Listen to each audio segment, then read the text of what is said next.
എൻ്റെ നാട് എടനാട്, അതായത് ശ്രീമുല്ല നഗരം അടുത്തുള്ള എടനാട് ഗ്രാമം. ഞങ്ങൾക്കിവിടെ ഒരു സെൻറ്റ് അഗസ്റ്റിൻ LP സ്കൂള്, അതിപ്പോൾ ഒരു 100 വർഷത്തിൻ്റെ അടുത്തായ ഒരു സ്കൂളാണ്. അവിടെയാണ് ഞങ്ങളുടെ വിദ്യ ആരംഭം. അതായത് 1ാം ക്ലാസ് തുടങ്ങി 4ാം ക്ലാസ് വരെയുള്ള പഠിക്കാൻ പറ്റിയ ഒരു സ്കൂളാണ്. ഞങ്ങളുടെ ഒരു പാടത്തിൻ്റെ നടുക്കാണ് ഈ സ്കൂൾ സ്ഥിതി ചെയ്യുന്നത്. അപ്പോൾ ഞങ്ങൾക്ക് നല്ല പ്രകൃതി രമണീയമായ ഒരു ഏരിയ ആയിരുന്നു. ഇപ്പോൾ എയർപോർട്ടൊക്കെ വന്നുകൊണ്ട് കഴിഞ്ഞപ്പോൾ കുറേ പാടശേഖരണങ്ങളൊക്കെ കുറേ പോയി. അത് കഴിഞ്ഞ് ഇപ്പോൾ പാടത്തിൻ്റെ ഒരു നല്ല കുറച്ച് ഏരിയയൊക്കെ നല്ല നല്ല പച്ചപ്പുള്ള പാടശേഖരങ്ങളുണ്ട്. എന്നിരുന്നാലും ഇപ്പോൾ ഭൂരിഭാഗം സ്ഥലങ്ങളും എയർപോർട്ടിൻ്റെ ഒരു ഭാഗമായിട്ടുള്ളതിലൊക്കെ പോയി. ഇപ്പോൾ നല്ല പ്രകൃതി രമണീയമായ ഒരു ഏരിയയാണ് ഞങ്ങളുടെ എടനാട് എന്ന ഗ്രാമം.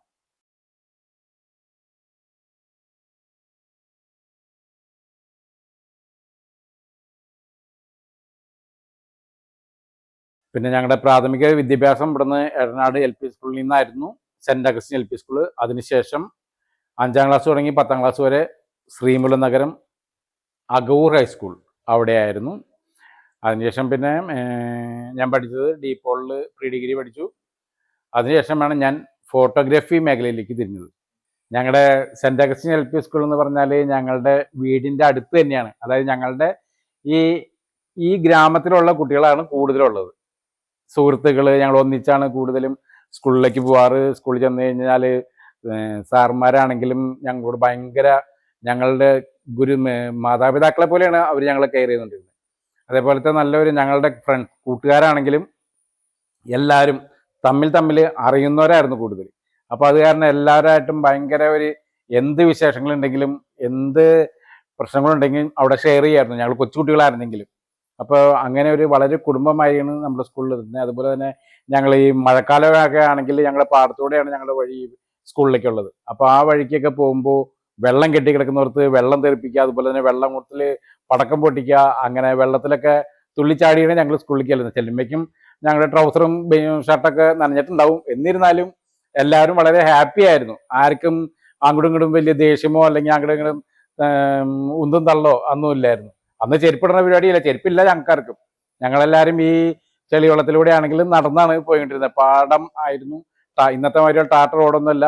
അപ്പോൾ അതുകൊണ്ട് എപ്പോഴും ഈ റോട്ടിൽ വെള്ളം കെട്ടിക്കിടക്കും, ചെള്ളയുണ്ടാവും, അങ്ങനെയൊക്കെ ഉണ്ടാവുമായിരുന്നു. പിന്നെ പോകുന്ന വഴിക്ക് തോടുണ്ട്. ഈ തോട്ടിൽ മീൻ പരലുകൾ, മീനെ പിടിക്കലും അല്ലെങ്കിൽ മീനെ കാണലും അങ്ങനെ നോക്കി നിൽക്കലും, അതിൻ്റെ ഉള്ളിൽ കുറേ ചെറിയ ചെറിയ പാമ്പുകൾ, മറ്റേ നീർക്കോലി അങ്ങനെയുള്ള പാമ്പുകളൊക്കെ, ഇപ്പോഴത്തെ മാതിരിയുള്ള വിഷപാമ്പുകളൊക്കെ അന്ന് കുറവായിരുന്നു. ഇപ്പോൾ ഈ നീർക്കോലി അങ്ങനെയുള്ള പാമ്പുകളായിരുന്നു കൂടുതൽ. അപ്പോൾ അതിനെയൊക്കെ കണ്ട് ഞങ്ങൾ റോട്ടിൽ, പിന്നെ അപ്പോൾ ഏതെങ്കിലും മാതാപിതാക്കളൊക്കെ ഞങ്ങളുടെ കാരണന്മാരാനൊക്കെ വരുന്നുണ്ടാവും. അപ്പോൾ അവർ എന്തെങ്കിലും ഒന്ന് പറഞ്ഞ് പിള്ളേരെ ക്ലാസ്സിൽ പോകുന്നൊക്കെ പറഞ്ഞു കഴിയുമ്പോൾ ഞങ്ങൾ വളരെ അവർ പറയുന്നത് എന്താണോ അതനുസരിച്ച് നമ്മൾ ക്ലാസ്സിലേക്ക് പോകട്ടെ. നേരത്തെ ഉച്ചഭക്ഷണവും ഒക്കെ സ്കൂളിൽ നിന്നായിരുന്നു.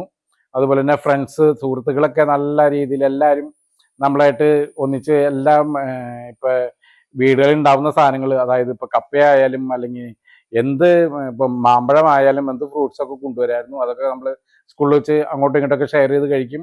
അങ്ങനെ വളരെ നല്ലൊരു കാലമായിരുന്നു നമ്മുടെ കുട്ടിക്കാലം.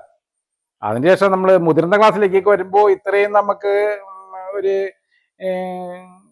ബന്ധങ്ങളൊന്നും ഉണ്ടായിരുന്നില്ല. അപ്പോൾ പല സ്ഥലങ്ങളിൽ നിന്ന് വരുന്ന, ഇപ്പോൾ അഗൂർ സ്കൂളിലാണ് ഞാൻ പഠിച്ചത്. എൻ്റെ 5 തുടങ്ങി 10 വരെയുള്ള വിദ്യാഭ്യാസം അവിടെ പല ഏരിയയിൽ നിന്ന് വരുന്ന കുട്ടികളായിരുന്നു. അപ്പോൾ അതുകൊണ്ട് എന്നിരുന്നാലും ഞങ്ങൾ ഉച്ചയ്ക്കൊക്കെ വീട് വരെ 1 മണിക്കൂറാണ് നമുക്ക് ആകെ ഇൻ്റർവെൽ ഉണ്ടാവുന്നത്. അപ്പോൾ ആ 1 മണിക്കൂർ കൊണ്ട് ഉച്ചയ്ക്ക് 1 മണിക്ക് വിടുമ്പോൾ തന്നെ വീട്ടിലേക്ക് ഓട്ടമാണ്. ഞങ്ങൾ അവിടുന്ന് ഇപ്പോൾ എടനാട് പ്രദേശത്തേക്കാണെങ്കിൽ എടനാട് ഏരിയയിലേക്ക് ഒരുപാട് ഫ്രണ്ട്സ് ഉണ്ട്.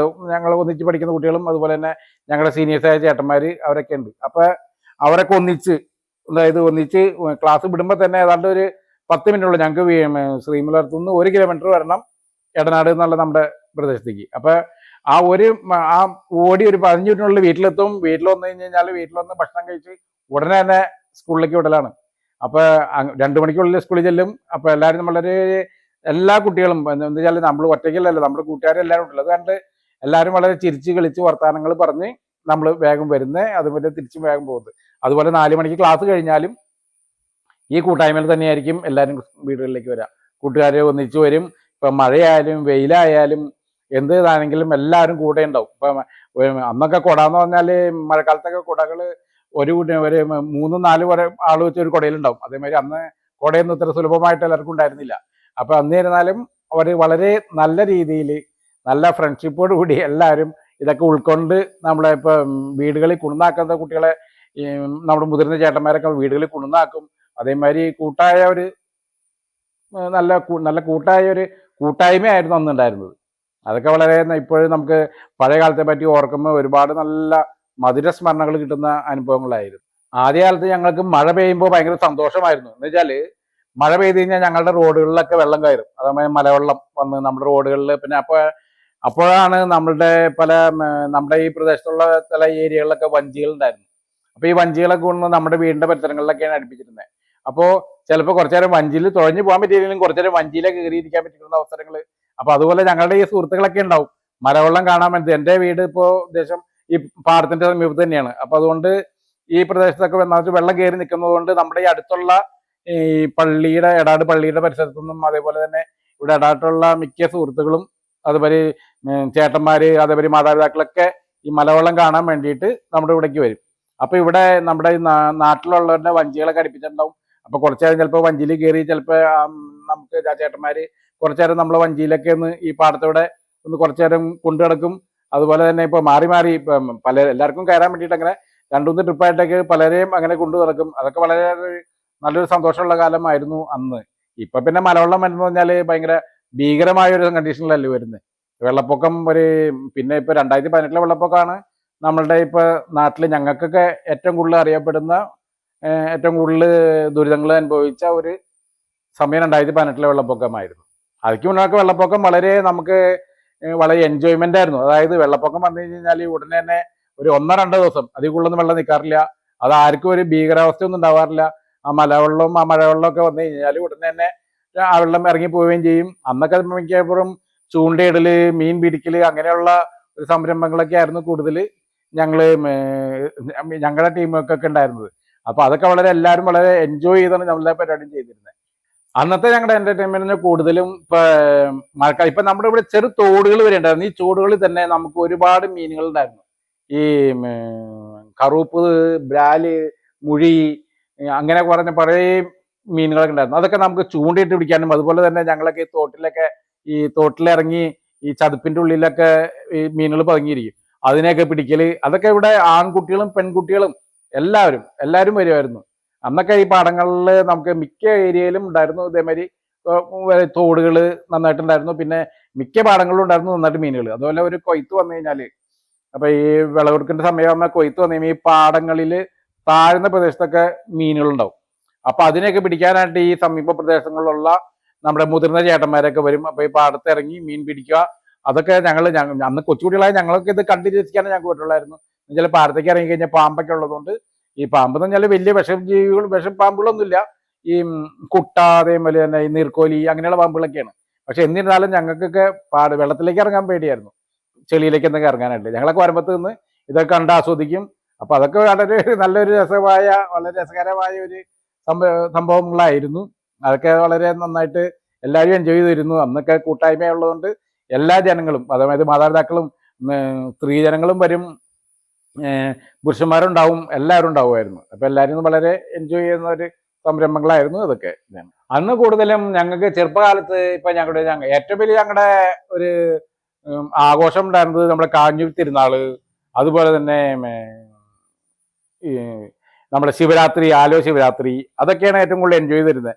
സിനിമയ്ക്ക് പോകാൻ പറ്റുന്നത് വളരെ ചുരുക്കമായിരുന്നു. ഇപ്പൊ സിനിമയ്ക്ക് പോകാന്ന് പറഞ്ഞാല് ഇപ്പൊ കാഞ്ഞൂർ തിരുനാൾ എന്ന് പറഞ്ഞു കഴിഞ്ഞാൽ തിരുനാളിന് വൈകിട്ട് ഇവിടുന്ന് പോയി കഴിഞ്ഞാൽ ഏതാണ്ട് ഒരു വെളുപ്പാൻ കാലമായിട്ട് തിരിച്ചു വരാറുള്ളൂ. അതായത് കൊച്ചെറുപ്പത്തിലൊക്കെ ആയിരുന്നപ്പോൾ മാതാപിതാക്കളുടെ കൂടെ പോയിരുന്നേ. അന്നൊക്കെ പോയി കഴിഞ്ഞാൽ വേഗം വീട്ടിൽ തിരിച്ചു വരും. അല്പം കൂടിയൊക്കെ മുതിർന്നു കഴിഞ്ഞപ്പോൾ ഞങ്ങൾ ഫ്രണ്ട്സ് ഗ്യാങ് കൂടിയൊക്കെ പോയി കഴിഞ്ഞാൽ ഇപ്പൊ കാഞ്ഞൂർ തിരുനാള് അതൊക്കെ കഴിഞ്ഞ് കഴിഞ്ഞാൽ തിരുനാളിന് പോയി കഴിഞ്ഞാൽ തിരുനാളിന്റെ കുറെ അവിടുത്തെ പരിപാടികൾ, വെടിക്കെട്ട്, പിന്നെ കുറെ എന്റർടൈൻമെന്റ് പ്രോഗ്രാമുകളൊക്കെ ഉണ്ടാവും. അതൊക്കെ അറ്റൻഡ് ചെയ്ത് എങ്ങനെ ഒരു വെളുപ്പാൻ കാലമാവും തിരിച്ചു വരുമ്പോൾ. പിന്നെ ശിവരാത്രി മണപ്പുറത്ത് വേണമെങ്കിലും പോയി കഴിഞ്ഞാൽ തലേദിവസം വൈകിട്ട് പോയി കഴിഞ്ഞാൽ ഫ്രണ്ട്സൊക്കെ ആയിരുന്നപ്പോൾ ഒന്നിച്ച് പോയി കഴിഞ്ഞാൽ അവിടെ ചെന്ന് ഒരു രാത്രിയൊക്കെ അവിടെ ഈ യന്ത്ര ഊഞ്ഞാല്, പിന്നെ മൃഗാശാല, അങ്ങനെ കുറെ സംരംഭങ്ങളൊക്കെ ഉണ്ടാവുമായിരുന്നു. അപ്പൊ അതൊക്കെ കണ്ട് ആസ്വദിച്ച് ഒരുപാട് നേരം കഴിഞ്ഞിട്ട് ഞങ്ങൾ തിരിച്ച് വീട്ടിലേക്ക് വരാറ്. അന്നൊക്കെ ഫ്രണ്ട്സ് എല്ലാവരും കൂടി ഒന്നിച്ചുള്ളത് കൊണ്ടാണ് അതൊരു വളരെ നല്ലൊരു ഇതായിട്ടാണ് എടുക്കുന്നത്. ഇപ്പൊ വീട്ടിലൊക്കെ വരുമ്പോൾ വഴക്ക് പറയും ഒരുപാട് വൈകി കഴിയുമ്പോൾ. എന്നിരുന്നാലും അതൊക്കെ നല്ലൊരു എന്റർടൈൻമെന്റ് നല്ലൊരു ഇതായിട്ടാണ് ഞങ്ങൾ എടുത്തിരുന്നത്.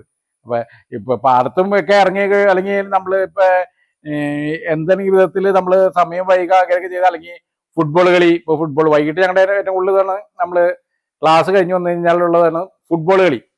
അപ്പൊ പന്ത് കളിക്കാനായിട്ട് നമ്മുടെ ഈ പാടങ്ങളാണ്. അപ്പൊ ഈ ഒരു മാർച്ചോട് കൂടി, ഫെബ്രുവരി മാർച്ചോട് കൂടി ഏതാണ്ട് പാടങ്ങളിലൊക്കെ കൃഷിയൊക്കെ കഴിഞ്ഞ് കൊയ്ത്തൊക്കെ കഴിഞ്ഞൊക്കെ നല്ല പാടായിരിക്കും. അപ്പൊ നമ്മുടെ സ്കൂൾ അടയ്ക്കുന്ന സമയം മാർച്ച് ലാസ്റ്റോടെയൊക്കെ സ്കൂൾ അടയ്ക്കുന്നത്. അപ്പൊ ആ പാടം തന്നെ നമ്മൾ ഒരുക്കിയൊക്കെ എടുത്ത് അവിടെ തന്നെ പന്ത് കളിക്കാനും, ഈ ഫുട്ബോള് എല്ലാവരും കൂടി പിരിവിട്ട് വാങ്ങിച്ച് നമ്മൾ ഫുട്ബോൾ കളി, അതൊരു ഭയങ്കര ഒരു നമ്മുടെ ഈ പ്രദേശത്തുള്ള മിക്ക കുട്ടികളും ഉണ്ടാവും ഈ പാടത്ത് തന്നെ പല പല ഗ്രൂപ്പുകളായിട്ട്. അപ്പൊ ഞങ്ങള് എല്ലാ പിള്ളേരും കൂടി വന്ന് പന്ത് കളിക്കുക, അല്ലെങ്കിൽ മറ്റേ ഇടയ്ക്കിടയ്ക്ക് മറ്റുള്ള ടീമുകൾ മാച്ച് വയ്ക്കുക. അപ്പൊ അങ്ങനെയൊക്കെയുള്ള ഒരു സംരംഭം ഭയങ്കര നമ്മുടെ ചെറുപ്പത്തിൽ വളരെ എൻജോയ് ചെയ്ത് തരുന്ന സംഭവങ്ങളായിരുന്നു. എല്ലാവരും നമ്മുടെ ഇപ്പൊ പല പല ഉയർന്ന നല്ല സ്ഥാനങ്ങൾ വഹിച്ചിരുന്ന സുഹൃത്തുക്കൾ വരെ അന്ന് ഈ ചെറുപ്പത്തിൽ ഇവിടെ വന്ന് ഞങ്ങളുടെ ഈ പാടശേഖരത്തിൽ വന്ന് പന്ത് കളിക്കുക, അങ്ങനെയുള്ള പരിപാടിക്കൊക്കെ എല്ലാവരും വന്നിട്ടുണ്ട്. വളരെ നല്ലൊരു ഓർമ്മകളാണ് അതൊക്കെ നമുക്കുണ്ടായിരുന്നത്. ആദ്യകാലത്ത് ശ്രീമൂലം നഗരത്ത് ഉണ്ടായിരുന്ന ഒരു തിയേറ്റർ നമ്മുടെ കിണർ സ്റ്റോപ്പിന്റെ അടുത്തായിരുന്നു. കിണർ സ്റ്റോപ്പിൽ നിന്ന് നമ്മൾ എടാട്ടേക്ക് താഴേക്ക് ഇറങ്ങുന്ന വഴിക്ക് തന്നെ ലെഫ്റ്റ് സൈഡിലായിരുന്നു ഒരു തിയേറ്റർ. അന്ന് മനോരമ എന്നാണോ എന്ന പേരുന്ന ഓർമ്മ വരുന്നില്ല. അന്നൊരു തിയേറ്റർ ഉണ്ടായിരുന്നു. ആ തിയേറ്റർ ഓല മേഞ്ഞ തിയേറ്റർ ആയിരുന്നു. അന്ന് നമുക്ക് അവിടെ 10 പൈസ, 5 പൈസ അങ്ങനെ പല തോതിലായിരുന്നു. അന്ന് ക്യാഷിന് 10 പൈസ ആണെങ്കിലും 10 പൈസക്ക് നല്ല മൂല്യം ഉണ്ടായിരുന്നു. അപ്പൊ അങ്ങനെയാണ് ടിക്കറ്റ്. തറ ടിക്കറ്റ് ഉണ്ട്, തറയിൽ മണലിട്ടേക്കായിരിക്കും. അന്ന് മണലൊക്കെ സുലഭമായിരുന്നു. അപ്പൊ തറയിൽ മണലാണ്. അപ്പൊ ഈ മണലിൽ ഇരുന്ന് കാണുന്നതിന് അന്നങ്ങോട്ട് 1 പൈസ 2 പൈസയോ മറ്റോ ആണ് തോന്നുന്നു തറയിൽ കാണുന്നതിന്. അത് കഴിഞ്ഞാൽ പിന്നെ ബെഞ്ചുണ്ട്. ഈ ബെഞ്ചിന്മേൽ ഇരുന്ന് കാണുന്നതിന് 50 പൈസയോ അങ്ങനെ മറ്റോ ആയിരുന്നു തോന്നുന്നത്. ബെഞ്ച് കഴിഞ്ഞാൽ പിന്നെ ഒരു കസേരയുണ്ട്, ചാരു കസേരമാരിയുള്ള ഈ നമ്മുടെ സ്കൂളിലും പള്ളിയിലൊക്കെ സ്കൂളിലൊക്കെ ഇടുന്ന മാറ്റുള്ള ഒരു ചാരു കസേര ഉണ്ടല്ലോ, ഒരു 4 ആക്കും 5 ആക്കും ഇരിക്കാവുന്ന കസേര. അങ്ങനത്തെ കസേരയായിരുന്നു ഇട്ടിരുന്നത്. ആ കസേരയുള്ള അത് അടുത്തടുത്ത് മുട്ടി ഇരിക്കണം. അപ്പൊ ആ കസേരയ്ക്കും അങ്ങോട്ട് 1 രൂപയോ അത്രയും എന്തായാലും തോന്നുന്നു. വളരെ അങ്ങനത്തെ ടിക്കറ്റ് ആയിരുന്നു. പിന്നെ ഏറ്റവും ലക്ഷറി ആയിട്ടുണ്ടായ സീറ്റുകളാണ് സിംഗിൾ കസേര. സിംഗിൾ കസേരയുമ്പോൾ ഇരുന്ന് കാണുന്നതിനാണ് അല്പം അന്ന് ലക്ഷറി ആയിട്ടുള്ള സീറ്റാണ് നമ്മുടെ ഏറ്റവും സിംഗിൾ കസേര, മരത്തിന്റെ കസേര തന്നെ. തറയൊക്കെ അന്നും ഈ മണൽ തന്നെയായിരുന്നു തറയൊക്കെ ഉണ്ടായിരുന്നു. അപ്പൊ എന്നിരുന്നാലും എല്ലാവരും വളരെ നല്ല രീതിയിൽ നമ്മുടെ തിയേറ്ററുകൾ, അത് കഴിഞ്ഞ് ആ തിയേറ്റർ, പണ്ടത്തെ തിയേറ്റർ ഓലമേന തിയേറ്റർ കത്തിപ്പോയി, ശ്രീമൂലത്ത് നമ്മുടെ കിണറിന്റെ അടുത്തുണ്ടായത്. അതിനുശേഷം പിന്നെ നമ്മുടെ കിണറിൽ നിന്ന് ഇറങ്ങി വന്നു കഴിയുമ്പോൾ തന്നെ ഒരു TGK കമ്പനി ഉണ്ടായിരുന്നു. ആ കമ്പനിയുടെ പരിസരത്തായിട്ട് ഒരു മനോരമ തിയേറ്റർ എന്ന് പറഞ്ഞൊരു പുതിയ തിയേറ്റർ തുടങ്ങി. അതല്പം ഷീറ്റൊക്കെ മേഞ്ഞൊരു തിയേറ്റർ ആയിരുന്നു. അതല്പം കൂടി നല്ല കംഫർട്ട്, നല്ലൊരു രീതിയിൽ ആ തറയൊക്കെ സിമെന്റ് ചെയ്ത സ്ഥലങ്ങളായിരുന്നു. അതിനകത്ത് ബെഞ്ച്, കസേര, പിന്നെ ഏറ്റവും ബാക്ക് സിംഗിൾ കസേര. അപ്പൊ അങ്ങനെയുള്ള 3 സ്റ്റെപ്പായിട്ടായിരുന്നു. അന്ന് വന്നപ്പോഴേക്കും കുറേ ഇതിന്റെ മൂല്യമൊക്കെ കൂടി. കാരണം ക്യാഷ് അന്ന് 5 രൂപ 10 രൂപ അങ്ങനെ പല തോതായിരുന്നു അന്ന് ഉണ്ടായിരുന്നത്. അപ്പൊ നല്ല നമ്മുടെ ഏക തിയേറ്റർ ഇവിടെ അടുത്തുണ്ടായിരുന്ന തിയേറ്റർ അതാണ്. പിന്നെ കാഞ്ഞൂര്, കാലടി അങ്ങനെയൊക്കെ പോകണമായിരുന്നു. അപ്പൊ കൂടുതലും നമ്മുടെ നാട്ടിലുള്ളവർ കൂടുതൽ ഉപയോഗിച്ചിരുന്നത് ഈ മനോരമ തിയേറ്റർ തന്നെയായിരുന്നു. എല്ലാവരും വളരെ സന്തോഷത്തോടെയാണ് ഇതൊക്കെ പോയിരുന്നതും എല്ലാവരും കൂടി കൂടുതൽ അത് ആഘോഷിച്ചിരുന്നത്. ഇപ്പൊ എൻ്റെ അപ്പനും അമ്മയൊക്കെ നല്ല കർഷകരായിരുന്നു. അപ്പൊ അപ്പൻ ചിലപ്പോൾ ഞങ്ങൾക്ക് അന്ന് മിക്ക വീടുകളിലും ഈ കാളകൾ ഉണ്ടാവുന്നു. അതായത് നമ്മുടെ പാടം മുഴുവാനായിട്ട് ഇപ്പൊ ഒരേർന്ന് പറഞ്ഞാൽ 2 കാളയാണ്. ഒരേറ് കാള അല്ലെങ്കിൽ 2 ഏറ്, അതായത് ചിലപ്പോൾ 2 ഏറ് തുറയുമ്പോൾ 4 കാള വരും. അപ്പൊ 2 കാള അല്ലെങ്കിൽ 4 കാളയൊക്കെയാണ് ഓരോ വീടുകളിലും. മിക്ക വീടുകളുടെയും മുൻവശത്ത് തന്നെയായിരുന്നു അന്ന് തൊഴുത്തുണ്ടായിരുന്നത്. അത് ആ കുടുംബത്തിന്റെ ഒരു മഹിമ കാണിക്കാൻ വേണ്ടിയിട്ട് അന്ന് കാലത്ത് ഒരു പുരാതനമായിട്ടുള്ള മിക്ക വീടുകളുടെയും മുൻവശത്ത് തന്നെ നല്ല ഭംഗിയുള്ള തൊഴുത്തുണ്ടായിരുന്നു. ഈ തൊഴുത്തിലായിരിക്കും ഈ കാളകളെ കിട്ടുന്നത്.